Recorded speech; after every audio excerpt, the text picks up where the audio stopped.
नमस्कार। आपको पता है Himachal Pradesh public service commission के द्वारा जो है वो अब पेपर का पैटर्न बदल दिया गया है। पेपर 1 और पेपर 2 जो है वो अब कंडक्ट करवाए जाएंगे। तो पेपर 1 में जो है वो 30 नंबर का एक पार्ट डाला गया है जिसमें लिखा गया है कि नेशनल और इंटरनेशनल लेवल के अफेयर्स पूछे जाएंगे और वो 30 नंबर के जो है वो पूछे जाएंगे।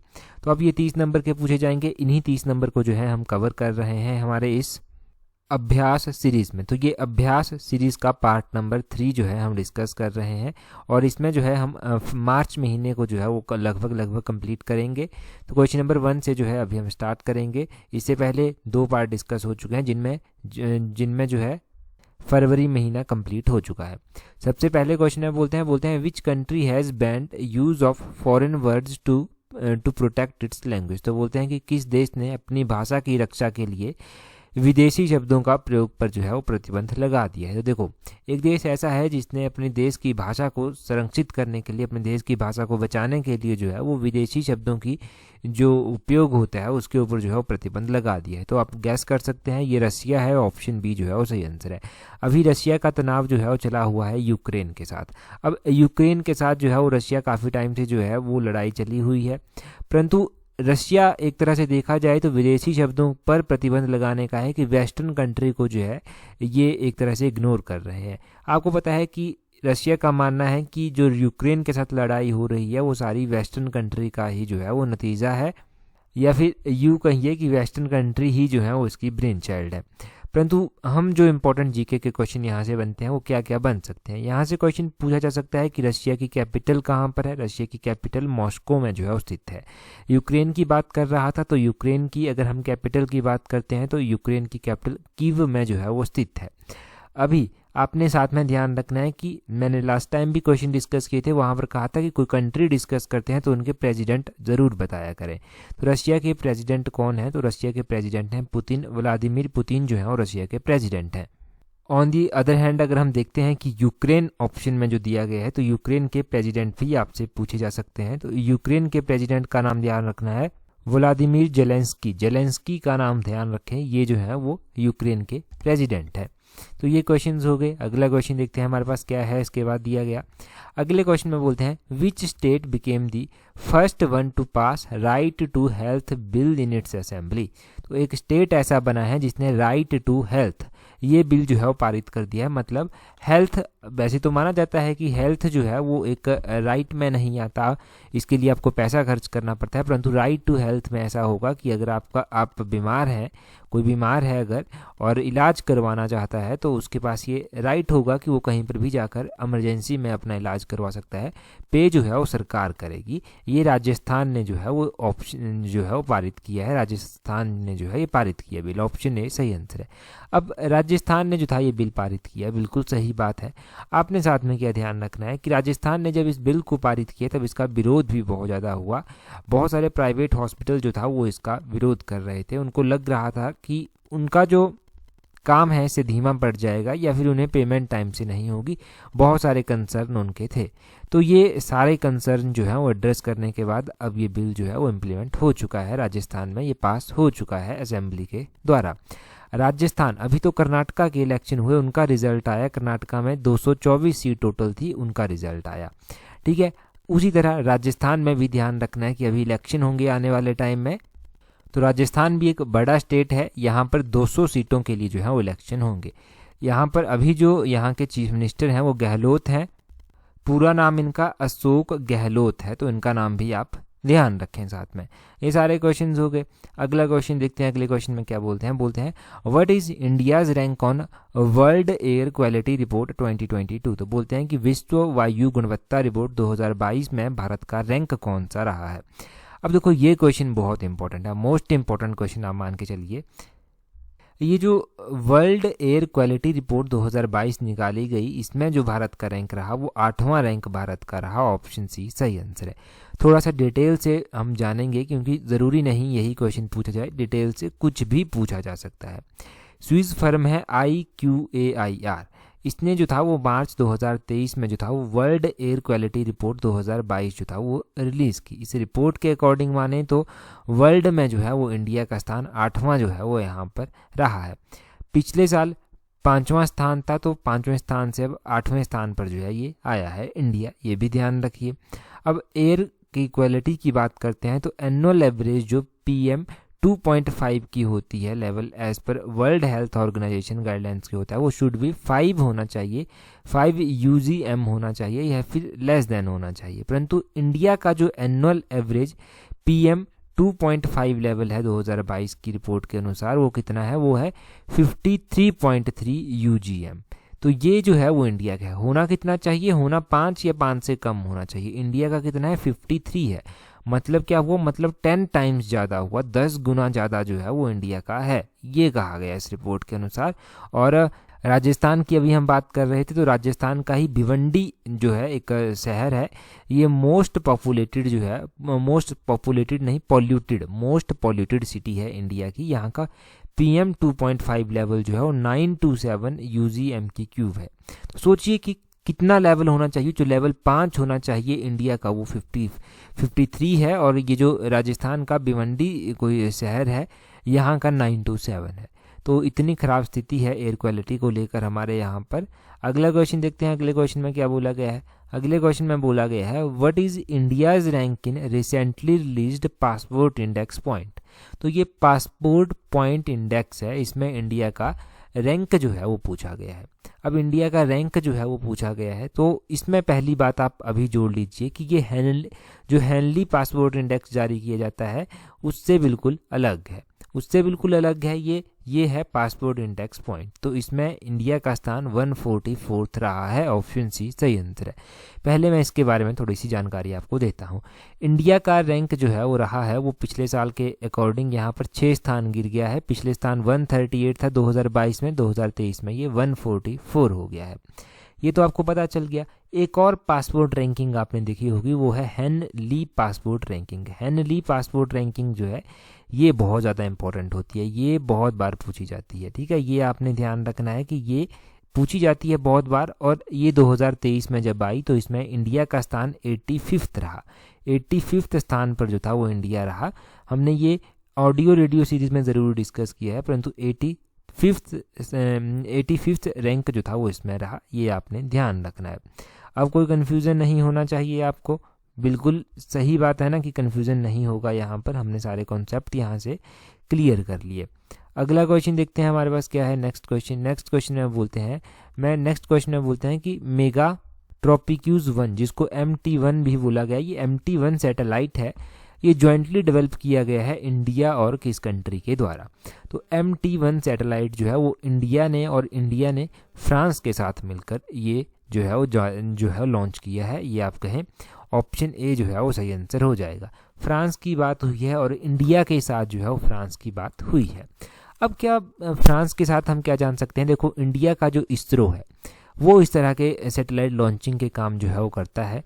अभी भी अलग अलग कोई भी कंट्री, कोई भी इंस्टीट्यूशन आता है तो जिसको हेल्प चाहिए होती है इसरो जो है वो डेफिनेटली हेल्प करता है।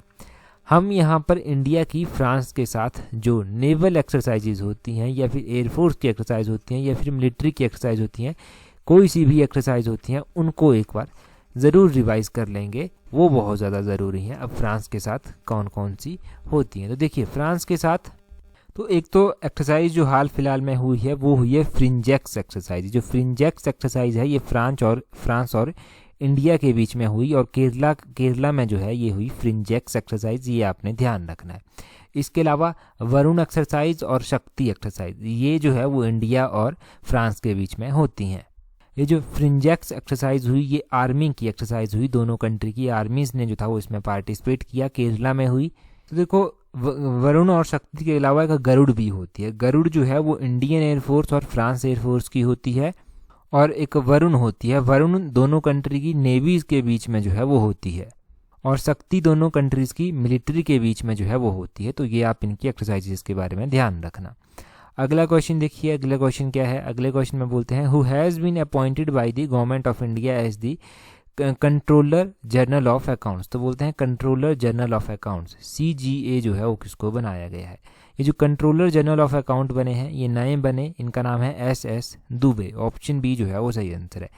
SS दुबे जो था वो कंट्रोलर जनरल ऑफ अकाउंट बने, ये एक नई अपॉइंटमेंट है, तो इसको एज सच ही याद रखें। दूसरा यहाँ से ये याद रख लेंगे 28 नंबर के CGA बने हैं, कंट्रोलर जनरल ऑफ अकाउंट जो है वो बने हैं। और यहाँ से इतना ही काफ़ी है याद रखने के लिए, ज़्यादा नहीं उलझेंगे। नाम अगर इतना याद रह जाए, दुबे नाम ज़रूर ध्यान रखना है कि अकाउंट से रिलेटेड है और कंट्रोलर जनरल अकाउंट ये बने हैं। अगला क्वेश्चन देखिए, अगले क्वेश्चन में बोलते हैं one nation one challan initiative is associated with. तो बोलते हैं कि वन नेशन वन चलान इनिशिएटिव जो है वो कौन सी कंट्री का जो है, कौन से स्टेट का, कौन से इंडियन स्टेट का जो है वो इनिशिएटिव है, किसकी शुरुआत है। तो ये शुरुआत जो है वो किसके द्वारा की गई है, गुजरात के द्वारा की गई है। ऑप्शन बी सही आंसर है। गुजरात ने जो है ये शुरुआत की है वन नेशन वन चलान की। अब देखो वन नेशन वन चलान जो है ये वैसे तो लॉन्च किया गया है ministry of road and transport के द्वारा। हाई कोर्ट गुजरात ने जो है वो इसको इम्प्लीमेंट किया था। वन नेशन वन चलान में है क्या, वन नेशन वन चलान में जो है वो ये टारगेट रखा गया है कि जितनी भी एजेंसीज हैं, चाहे वो ट्रैफिक पुलिस है, चाहे वो RTO है, उनको एक सिंगल प्लेटफॉर्म पर लेकर आना कि वो चलान जो है वो कलेक्ट कर पाएँ, चलान का जो फाइन है वो कलेक्ट कर पाएँ। तो यही एम इसका बताया गया है। और आपने साथ में ये ध्यान रखना है कि ये ministry of road and transport का एक इनिशिएटिव है। तो ये सारा यहाँ से डिटेल से हो गया, गुजरात आपने जान लिया।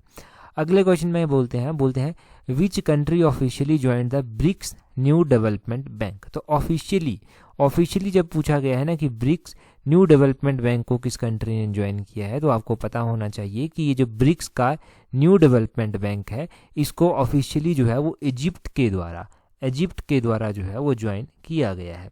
पहले तो मैं ब्रिक्स के बारे में थोड़ा सा आपको रिवाइज करवाऊंगा। इजिप्ट इसका सही आंसर हो गया। ये जो ब्रिक्स है ये कंट्रीज है, कौन कौन सी कंट्रीज हैं। B stand for Brazil, R stand for Russia, I stand for India, C stand for China and S stand for south Africa. ये जो है ये कंट्रीज होगी। ब्रिक्स का जो न्यू डेवलपमेंट बैंक है ये अलग से है। न्यू डेवलपमेंट बैंक 2014 में जो था वो इसकी ट्रेटी साइन हुई थी और 2015 में ये फोर्स में आ गई। और इसका जो हेडक्वार्टर है ब्रिक्स न्यू डेवलपमेंट बैंक का वो संघाई चाइना में जो है वो स्थित है। ब्रिक्स न्यू डेवलपमेंट बैंक में कौन कौन सी कंट्रीज आती हैं, इसमें पहला ध्यान रखना है ब्राज़ील इसमें आता है। ब्राज़ील के अलावा इसमें जो है वो रशिया भी आता है। रशिया के अलावा इसमें इंडिया भी आता है। इंडिया के अलावा चाइना भी आता है और साउथ अफ्रीका भी आता है। ये 5 कंट्रीज इसमें तो आती ही आती हैं। छठी कंट्री इसमें बांग्लादेश आती है। छठी कंट्री के अलावा 7वीं कंट्री जो है वो इसमें इजिप्ट आ गई।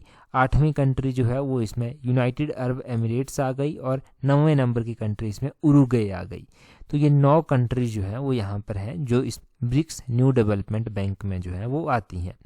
अच्छा, ब्रिक्स के बारे में अगर आपसे पूछ लिया जाए कि ब्रिक्स की स्थापना कब की गई थी। ब्रिक्स की स्थापना जो था वो 2006 में की गई थी। ये आपने ध्यान रखना है। पहली सबमिट इसकी 2009 में जो था वो हुई थी। ये भी पता होना चाहिए कि पहली सबमिट कब हुई थी। वैसे इसका बेसिक ओरिजिन जो है वो 2001 में माना जाता है। 2001 में इसका ओरिजिन कैसे माना जाता है, जब ये बना था तो ये ब्रिक नामक कंट्री से बना था, BRIC, जिसमें ब्राज़ील होता था, रशिया, इंडिया और चाइना होता था। ये 4 कंट्री जो था वो इसमें होती थी। परंतु फिर S भी इसमें जोड़ा गया। S इसमें कब जोड़ा गया था, 2010 में जो था वो इसमें S जोड़ा गया। S यानी कि साउथ अफ्रीका ने जो था वो इसको 2010 में ज्वाइन कर लिया। फिर ये ब्रिक्स के नाम से जाना जाने लगा।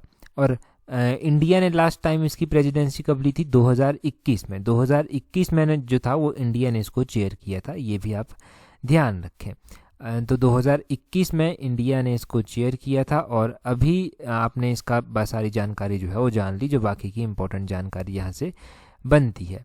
अगला क्वेश्चन देखते हैं। अगला क्वेश्चन क्या है, अगला क्वेश्चन भी इंपॉर्टेंट है। अगले क्वेश्चन में बोलते हैं in which city the SCO national security advisers meeting will be held. तो बोलते हैं कि SCO संघाई कोऑपरेशन ऑर्गेनाइजेशन की जो मीटिंग हुई, इसकी मीटिंग राष्ट्रीय सुरक्षा सलाहकारों की बैठक हुई। तो ये बोलते हैं कौन सी सिटी में जो है वो हुई। तो ये कौन सी सिटी में हुई, इंडिया के न्यू दिल्ली में जो है ये हुई। ऑप्शन C जो है वो सही आंसर है। अगर हम ब्रिक्स की बात करते हैं तो ब्रिक्स नहीं, SCO की बात करते हैं, संघाई कोऑपरेशन ऑर्गेनाइजेशन की बात करते हैं। तो ये क्यों इम्पोर्टेंट है, ये इसलिए इम्पोर्टेंट है क्योंकि इस साल प्रेसिडेंटशिप जो है वो इंडिया के पास है, ये पता होना चाहिए। SCO जो है वो 8 मेंबर बॉडी है, 8 सदस्य इसमें है, जिसमें से चाइना आता है, चाइना के अलावा कजाकिस्तान, किर्गिस्तान, पाकिस्तान, रसिया, उज्बेकिस्तान, तजाकिस्तान और अपना इंडिया जो है वो आता है। और ईरान भी इसको जल्दी ही ज्वाइन कर सकता है, परंतु जब तक सकता है तब तक ज़रूरी नहीं है, जब करेगा तब ज़रूरी आ जाएगा। अब इसकी स्थापना कब की गई थी? इसकी स्थापना 2001 में जो था वो की गई थी। ये जो स्थापनाएं ब्रिक्स की हो गई, SCO की हो गई, ये बहुत अच्छी बात है कि एक ही वीडियो में आज सारे क्वेश्चन बन रहे हैं, क्योंकि डेफिनेटली यहाँ से एक ना एक क्वेश्चन बनता है और 1 या 2 नंबर यहाँ से पक्के हो जाते हैं। इसकी स्थापना 2001 में की गई। SCO चार्टर जो था वो 2002 में साइन किया गया और 2003 में ये अस्तित्व में जो था वो आ गया था। 2003 में अस्तित्व में आ गया। इसकी कंट्रीज आपको पता चल गई कौन कौन सी इसकी मेंबर कंट्रीज है। इंडिया ने इसको कब ज्वाइन किया था? तो इंडिया ने 2017 में जो था वो इसको ज्वाइन किया था। जब इंडिया ने 2017 में इसको ज्वाइन किया था तो पाकिस्तान ने भी जो था वो जल्द इसको 2017 में ही इंडिया के साथ ज्वाइन किया था। ये सारा यहाँ से ध्यान रखें। अगला क्वेश्चन देखिए, बोलते हैं which ministry took the initiative of the flagship programme PM Shri. तो बोलते हैं कि PM श्री योजना जो है वो किस मंत्रालय के द्वारा जो है वो चलाई गई है। अभी जो PM श्री योजना है ये बहुत इंपॉर्टेंट योजना है, एक बड़ी चर्चा में भी रही। अब ये किस मिनिस्ट्री ने चलाई है? तो ये मिनिस्ट्री ऑफ एजुकेशन के द्वारा जो है वो चलाई गई है। ऑप्शन ए जो है वो सही आंसर है। हर बार जब भी कोई इस तरह की स्कीम पढ़ते हैं तो उसका पूरा नाम ज़रूर याद कर लिया करें, वहीं से मिनिस्ट्री का पता चल जाता है। पूरा नाम है इसका prime minister school for rising India. ये मिनिस्ट्री ऑफ एजुकेशन के द्वारा जो है वो चलाई गई है। सोचिए आप इस योजना में क्या कहा गया होगा। इसमें कहा गया है कि इंडिया के जो स्कूल्स हैं उनको अपग्रेड किया जाएगा, उनको और ज़्यादा डेवलप किया जाएगा ताकि बच्चों की डेवलपमेंट हो सके। देखो हमारा टीचर डे जो मनाया जाता है वो कब मनाया जाता है? वो सितंबर 5 को जो है वो मनाया जाता है। ये भी आपने ध्यान रखना है कि सितंबर 5 को जो है वो टीचर्स डे मनाया जाता है। स्कूलों को डेवलप करने का क्या फ़ायदा है? आपको पता है अभी पॉपुलेशन इंडिया की सबसे ज़्यादा हो गई है। जो यूनाइटेड नेशन का एक कैलकुलेशन आई थी उसमें पॉपुलेशन इंडिया की चाइना को ओवरटेक कर गई है, ये कहा गया। अब इंडिया के पक्ष में डेमोग्राफिक डिविडेंड भी आता है। तो अगर इंडिया का यूथ जो है वो अच्छे से स्किल्ड होगा, एजुकेटेड होगा, तो इंडिया इसको अच्छे से यूटिलाइज कर पाएगा। अगला क्वेश्चन देखिए जी। अगला क्वेश्चन है, बोलते हैं recently who has been honoured with the highest civilian award of Assam, Assam Baibhav for 2023। अब ये असम वैभव अवार्ड असम का हाईएस्ट है, तो आप जब हिमाचल के एग्ज़ाम की तैयारी कर रहे हैं तो ये क्यों आपके लिए इम्पोर्टेंट हो जाता है? क्योंकि ये अवार्ड जो है वो लास्ट टाइम 2022 में जब दिया गया था ना, तब ये बहुत चर्चा में रहा था, और 2022 में जब ये चर्चा में रहा तो अभी के लिए भी 2023 का ये इम्पोर्टेंट हो जाता है। 2022 में ये अवार्ड जो था रतन टाटा साहब को दिया गया था, तो रतन टाटा को दिया गया था तो चर्चा में आ गया। इस वर्ष किसको दिया गया? इस बार तप्पन सैकिया को दिया गया। ऑप्शन सी जो है वो सही आंसर है, तप्पन साहब को दिया गया। तप्पन सैकिया का नाम आपने ध्यान रखना है, और लास्ट ईयर रतन टाटा को दिया गया था, तब ये ज़रूरी आ गया। असम का हाईएस्ट सिविलियन डांस, ये सिविलियन डांस नहीं, डांस असम का बिहू है जो मेरे माइंड में भी चला था। असम का हाईएस्ट सिविलियन अवार्ड है, और डांस तो आपको पता चल गया, चलो अच्छी बात है, वो भी रिवाइज हो गया। अगला क्वेश्चन देखिए। अगले क्वेश्चन में बोलते हैं which city is host of 5th Asian Indian business summit in 2023। तो बोलते हैं कि 5वें नंबर की जो 2023 में आसियान भारत व्यापार शिखर सम्मेलन होगा, उसकी मेजबानी कौन सी शहर के द्वारा जो है वो की जाएगी? तो 5वें नंबर की जो आसियान की जो आसियान इंडिया की जो बिजनेस समिट होगी वो होस्ट की जाएगी किसके द्वारा? कोलालमपुर के द्वारा। ऑप्शन सी जो है वो सही आंसर है। कोलालमपुर के द्वारा तो ठीक है, परंतु यहाँ पर आसियान भी दिया गया है। आज तो क्वेश्चन ही कुछ ऐसे बने हैं कि SCO भी रिवाइज हो गया, ब्रिक्स भी रिवाइज हो गया, आसियान भी रिवाइज हो जाएगा अभी। आसियान का पूरा नाम होता है association of south east Asian nation, ये इसका पूरा नाम है। अब आसियान की स्थापना कब की गई थी ये पता होना चाहिए आपको। इसके मेंबर कंट्रीज कौन कौन सी हैं वो भी पता होना चाहिए। 1967 में जो था वो आसियान जो था वो बना था। 1967 में आसियान बना था। और आपने ध्यान रखना है कि इसका जो फाउंडिंग फादर कहा जाता है एशिया में, वो Indonesia, Malaysia, Philippines, Singapore, Thailand को कहा जाता है। आसियान का जो प्रेजेंटली मेंबरशिप है कौन कौन सी कंट्रीज़ के पास है, Indonesia, Malaysia, Philippines, Singapore, Thailand, Brunei, Vietnam, Laos, Myanmar, Colombia, ये सारे जो हैं वो इसके क्या हैं, ये सारे इसके मेंबर कंट्रीज़ हैं। India is not member of ASEAN, ये आपने ध्यान रखना है कि इंडिया जो है हमारा भारत इसका मेंबर नहीं है, परंतु आसियान इंडिया बिजनेस समिट जो हो रही है वो कोलालमपुर के द्वारा होस्ट की जाएगी या कोलालमपुर में होगी, ये ध्यान रखना। अगला क्वेश्चन देखिए, अगले क्वेश्चन में क्या बोलते हैं, अगले क्वेश्चन में बोलते हैं who has been honoured with Abel prize 2023। तो बोलते हैं कि 2023 का जो एबल पुरस्कार है वो इससे जो है वो किसको सम्मानित किया गया है। अब एबल पुरस्कार जो है वो कौन सी फील्ड में दिया जाता है, किसको सम्मानित किया गया, डिटेल से जानेंगे। ये जो हमने पेपर 1 के लिए ये सीरीज़ चलाई है ना, नेशनल और इंटरनेशनल अफेयर्स के लिए, ये 30 नंबर मान के चलिए कि हम पूरे 30 नंबर जो है वो कवर करने की कोशिश यहाँ से कर रहे हैं। मिशन एलाइट से भी हम पूरे 30 नंबर को कवर करने की कोशिश जो है वो कर रहे हैं। मतलब 60 नंबर में से अगर आपके 50-55 के बीच में भी आते हैं तो हमारा ये टारगेट जो है वो पूरा हो जाता है। हम 35% के लिए तैयारी नहीं कर रहे, हम यहाँ पर भी मेरिट के लिए तैयारी कर रहे हैं। क्यों कर रहे हैं ये बात आपको उसी टाइम समझ आएगी जब एग्ज़ाम का रिज़ल्ट आएगा और जो लोग सिलेक्ट होंगे उनको इसकी अहमियत पता चलेगी। खैर यहाँ पर बोलते हैं, और जहाँ पर भी इस तरह से परसेंटेज रखी गई होती है ना पासिंग मार्क्स की, जैसे 35% रख देते हैं, 33% रख देते हैं, कभी भी उस लेवल को ही तोड़ने की कोशिश ना करें, टॉप करने की हमेशा कोशिश करें, तब आप अच्छा परफॉर्म कर पाएंगे। 35% के लिए यार अगर आप तैयारी करेंगे तो आप कहाँ पर 35 कहाँ पर डिज़र्व करेंगे। आप नौकरी लेने के लिए लाइन में लगे हुए हैं, ना कि 10वीं की परीक्षा पास करने के लिए और 11वीं में होने के लिए। खैर यहाँ पर अवार्ड की बात हो रही थी, एबल पुरस्कार की, तो ये पुरस्कार जो है वो किसको दिया गया है 2023 में, लुइस कैफ्रेली को जो है वो दिया गया है। ऑप्शन ए सही आंसर है, लुइस कैफ्रेली को दिया गया है।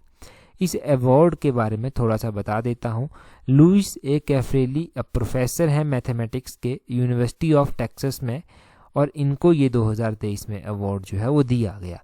पता चल गया ना कौन सी फील्ड से ये अवार्ड संबंधित है, मैथमेटिक्स की फील्ड में ये अवार्ड जो है वो दिया जाता है। कुछ फील्ड ऐसी हैं जहाँ पर नोबेल पुरस्कार नहीं दिए जाते, तो वहाँ पर अलग अवार्ड हैं, परंतु वो उस फील्ड के हाईएस्ट अवार्ड हैं। तो ये वन ऑफ हाईएस्ट अवार्ड है मैथमेटिक्स की फील्ड का। तो इनका नाम लुइस ए कैफ्रेली, और ये टेक्सास यूनिवर्सिटी में पढ़ाते हैं, वहाँ के प्रोफेसर हैं। ये आप ध्यान रखें, 2023 का ये अवार्ड इनको दिया गया। अगला क्वेश्चन देखते हैं। अगले क्वेश्चन में क्या बोलते हैं which of the following team has won the women premiere league 2023 title. तो बोलते हैं WPL वुमेन प्रीमियर लीग का जो 2023 का टाइटल है वो कौन सी कंट्री ने जो है वो जीता है। WPL का जो टाइटल है, वुमेन का जो प्रीमियर लीग हुआ, जैसे इंडियन IPL है उसी की बेसिस पर WPL बनाया गया। इसी बार मैच हुए तो बहुत ज़्यादा इम्पोर्टेंट बन जाता है इसका। ये मुंबई इंडियंस के द्वारा जो था वो जीता गया। ऑप्शन बी मुंबई इंडियंस जो है वो सही आंसर है। जैसे ही IPL के मैच ख़त्म हो जाएंगे और IPL का विनर जो टीम आएगी वहाँ पर भी जो है वो क्वेश्चन इंपॉर्टेंट बनेगा, यहाँ से क्वेश्चन पूछे जाएंगे। ये क्वेश्चन मान के चलिए कि किसी ना किसी एग्ज़ाम में देखने को मिलेगा। आपका किस्मत है कि आपके द्वारा दिया गया एग्ज़ाम होगा कोई भी, उसमें ये पूछा जाता है ये नहीं, परंतु ये 100% श्योरिटी है कि किसी न किसी एग्ज़ाम में ये पूछा ज़रूर जाएगा। और यहाँ पर मुंबई इंडियंस मैंने ऑप्शन में 2 बार लिख दिया है, कोई बात नहीं, परंतु मुंबई इंडियंस के द्वारा ही ये अवार्ड, ये टाइटल जो है वो इस साल जीता गया है। और ये जो वुमेन प्रीमियर लीग है यहाँ पर किसको, मुंबई इंडियंस ने किसको हराया है, तो दिल्ली कैपिटल्स को जो है वो हराया है। दिल्ली कैपिटल्स को यहाँ पर हराया है और यहाँ पर इन्होंने ये अवार्ड जो है वो जीत लिया है, ये आपने ध्यान रखना है। अगला क्वेश्चन देखिए, अगले क्वेश्चन में क्या बोलते हैं exercise Sea Dragon was conducted by. तो बोलते हैं कि अभ्यास सी ड्रैगन किसके द्वारा आयोजित किया गया था। ये सी ड्रैगन एक अभ्यास है, जैसे एक्सरसाइजेज होती हैं मिलिट्री आर्मी की अलग अलग, वैसे ही ये भी एक एक्सरसाइज है। तो ये सी ड्रैगन एक्सरसाइज जो है वो यूएस नेवी के द्वारा, यूनाइटेड स्टेट की नेवी के द्वारा जो था वो आयोजित की गई थी। ऑप्शन बी जो है वो सही आंसर हो जाएगा। यूनाइटेड स्टेट की नेवी ने इसको जो था वो कंडक्ट किया था। इसमें जो पार्टिसिपेटिंग कंट्रीज होती हैं उसमें United state, Japan, Canada, south Korea, India, ये सारी कंट्रीज जो हैं वो आ जाती हैं। ये इसमें पार्टिसिपेट करती हैं और यूनाइटेड स्टेट की जो नेवी है वो इसको होस्ट करती है, वो इसको कंडक्ट करती है।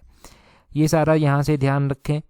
अगला क्वेश्चन देखिए, एक क्वेश्चन है जिसका आंसर अभी आप कमेंट करके जल्दी से बताएंगे। मोस्ट इंपॉर्टेंट क्वेश्चन है और ये भी मान के चलिए कि आपकी किस्मत हुई तो आप ही के एग्जाम में पूछा जाएगा। बोलते हैं which city won the men's hockey world cup 2023 इन भुवनेश्वरम। तो भुवनेश्वरम उड़ीसा में पड़ता है। इंडिया में ये मेंस हॉकी वर्ल्ड कप 2023 हुआ। अब इसमें पूछते हैं कि कौन सी कंट्री विनर कंट्री जो था वो रही थी। हमने जो अभ्यास सीरीज का सेकंड पार्ट डिस्कस किया था वहाँ पर ये डिटेल से क्वेश्चन समझा था, डिटेल से जाना था। तो अब आप जल्दी से कमेंट करके बता दीजिए अगर आंसर आता है।